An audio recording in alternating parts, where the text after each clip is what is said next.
Good morning, everybody. Josh Ezel, Breakthrough Real Estate, Property Management, and Handyman Services. Today's tidbit has to do with probably my worst hire ever. Let's get into it.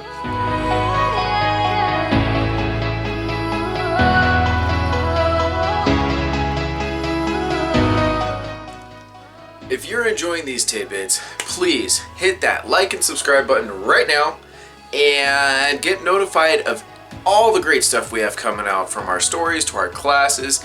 You don't want to miss a thing. While you're at it, check out the links below. You got our website, our Patreon page. If you're looking for property management, looking for a new brokerage, if you're needing handyman services, we can help on so many fronts. So go ahead and check out those links below. And without further ado, let's jump right in.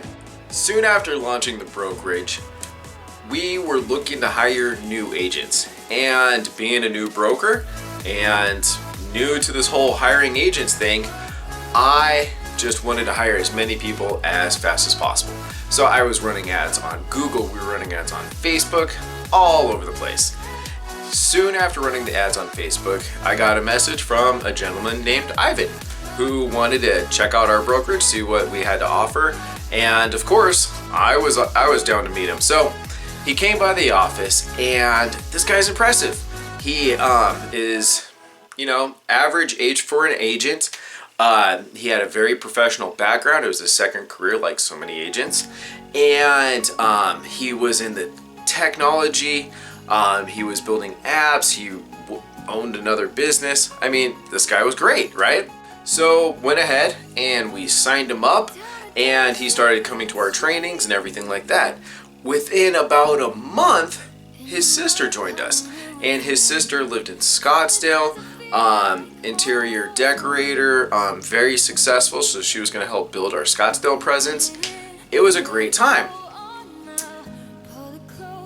After about a month of him being at the brokerage, he started telling us about his new app that he was developing. And it's an app for realtors, and keep in mind, this was let's call it the beginning of 2016, okay? So it's the beginning of 2016, apps are really just starting to build up momentum, and you would be kind of cutting edge if you had your own custom app. And he had a great little demo to show. So I went ahead and my mom and I decided we wanted to go in together on one, and so we gave him the deposit and started working. About a couple weeks later, he showed us like an update on it, and it was looking great. So at that point in time, we presented it to the rest of the agents, like, hey, if you guys want to, this is really neat, check it out. So a couple agents also gave him deposits to go ahead and get their apps going. Next thing you know, Ivan just kind of stopped coming to meetings. And a lot of agents do. They get all gung-ho and then they start doing their thing. They might be showing homes, things like that. So here and there I'd be checking in with him, as a broker should. He's like, yeah, I'm showing some homes here. I'm working with this investor here, working hard on the app here. So yeah, we're staying busy. It's like, great, that's awesome. One day he calls me and he's like, hey Josh, I'm writing a couple offers. I got some clients that are buying some homes. Can you help me? So I met him for lunch, and we wrote several offers that he was going to submit later on that day. And I think it was within the next day or so, he gives me a call. He's like, hey, I got 2 offers accepted. What do I do now? And these are his very first sales, so it's all exciting. So it's like, okay, cool. He's selling homes. These apps are kind of taking a little longer than we thought, but hey, at least he's selling some homes, right? And his sister showing up to meetings, participating, nice woman. One day, he shows up at the office, and I can't say there was anything in particular that was odd about this day, but my feelers were going off. He was kind of going back and forth between, we had like the agent bay on one side of our office and the admin side, right? And on the admin side, you had the waiting room, the main entrance, and he was kind of going back and forth between the two. And so I was like, hey, Ivan, are you okay? And he's like, yeah, no, I'm good. Everything's good, man. So the mail shows up, and in comes the mail person with a certified mail. And instantly Ivan comes in and tries to cut it off. And you just knew something wasn't right. Addressed to the brokerage, not Ivan. So I look at it and I'm like, hey, hand it over.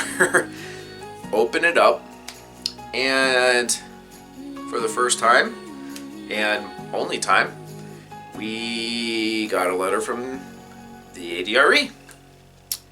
And as a brokerage owner, you never want to get flagged. You know what I mean? Like, we're very careful, we're very particular, we run a very tight ship. That's why we have our trainings, everything that we do. And he tries to kind of interject from me being able to read it. So I was like, Ivan, I gotta read this. So I was like, I told him to kind of go over to the bay. I go in my office, I start reading the letter in depth, and apparently this agent was taking earnest deposits from seniors, specifically Hispanic women. Think about that. He was apparently taking earnest deposits from what would be your mom, your grandma, your aunt, you know what I mean? And supposedly finding them investment properties and not delivering. I asked him to come into my office, and he immediately starts telling me this story of how he was trying to put together funds to buy some properties and it just didn't work out. Let me get one thing straight from the very beginning. No agents in my office handle any money. There's no reason to. So, no. If we're going to be buying investment properties, people put money into an escrow account. Never do my agents hold money under any circumstances. We don't even have a trust account with our property management company because the money goes directly to the owner's bank accounts. I don't want there to be any, you know what I mean? And so there was no excuse whatsoever for him to take any money. So nothing out of his mouth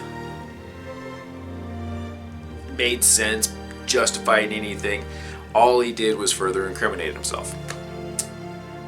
At that point in time, it's like, my app, my agents, these poor ladies, what do we do?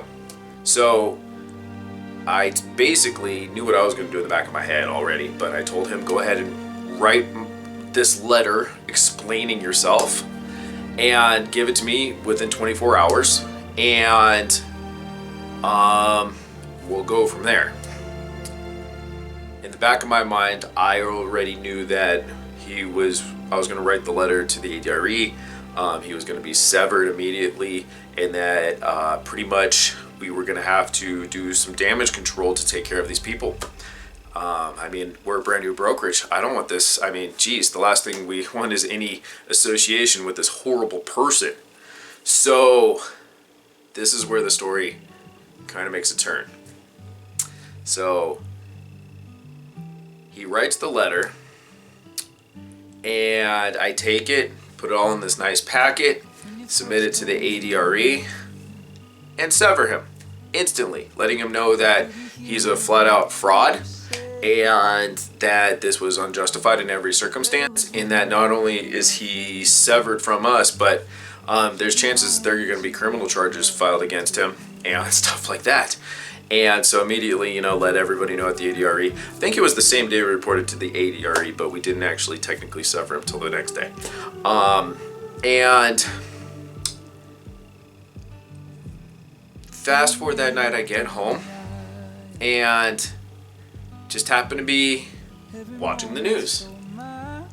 And all of a sudden the story pops up, but I'm almost positive it was Channel 10 here. And they're like, warning, fraud alert. And then this picture of Ivan shows up on the TV, that he's now in trouble for ripping people off for these apps. And it wasn't just us, it was realtors all over. But he was targeting all kinds of real estate professionals, from mortgage companies to escrow officers to inspectors. Apparently he was just running this whole real estate scam, right? So call my dad, who's my partner in the brokerage, and we're like, holy crud, can you believe what's going on here? No. What are we gonna do? It's like, well, he's got his 2 in escrow. They're technically still the brokerages. Why don't we take over and try to take these through fruition and make the most of what we can and see what, basically, let's take these through, you take the commissions and try to help the people that he hurt. And so it was early on, so we had to go through the inspections. We had to go through these people we don't even know, right? And their other agent just got arrested. So we walk them through everything. Fortunately, both of these sales at the time were decent sized sales. They both closed, and we were able to take the funds from his sales and literally reimburse every person, as far as on the real estate side that we were associated with. We reimbursed every single person he took a deposit from, and literally had like $400 left over to recoup my dad and I for our time of having to take both of these sales and handle everything for him. So it worked out perfect. I mean, as perfect as can be. I mean, nobody wants that to happen, but given that miraculously he had 2 sales, his only 2 sales ever, and they perfectly covered the people that he hurt. How neat is that, right? If you own a brokerage, I pray you never have a hire like this. If you have, please share your story below.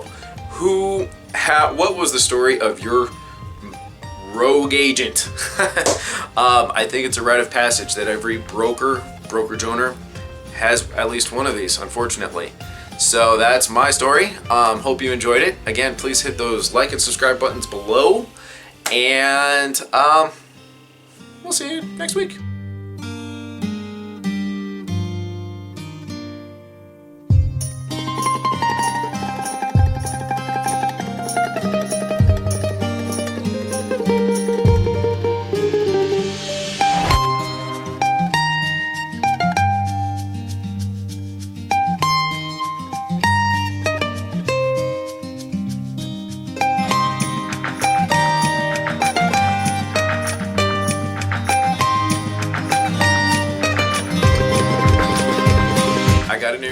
Inquiry. I think we were running a Facebook ad and I got an inquiry. Jeez, I can't say that word. Soon after running the ads, I got an inquiry. Man alive. Okay.